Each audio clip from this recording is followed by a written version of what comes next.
A man comes to the Prophet of Allah and he says, "O Prophet of Allah, when I'm with you, I'm elated. I'm flying."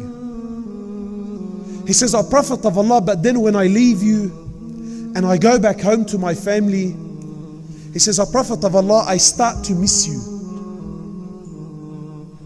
He says, "O Prophet of Allah, I start to miss you. My heart yearns to see you." He says, "O Prophet of Allah, then I leave my family, I come back, I lay my eyes on you, and O Prophet of Allah, I find peace and happiness in my heart once more. But, O Prophet of Allah, the thought came to me, soon you will die, and I will die.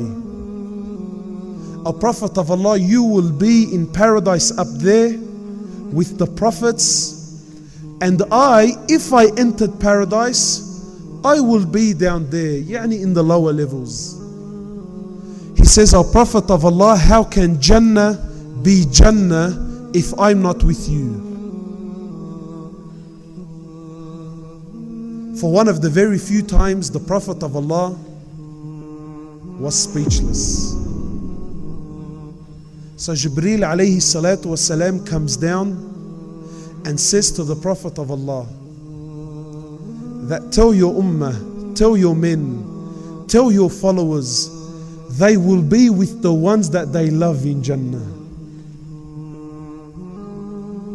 Anas radiallahu ta'ala anhu, he used to say, "By Allah, there was no hadith that was more beloved to us than this hadith, for by Allah there was no one we loved more than the Prophet of Allah, Abu Bakr and Umar ibn al-Khattab."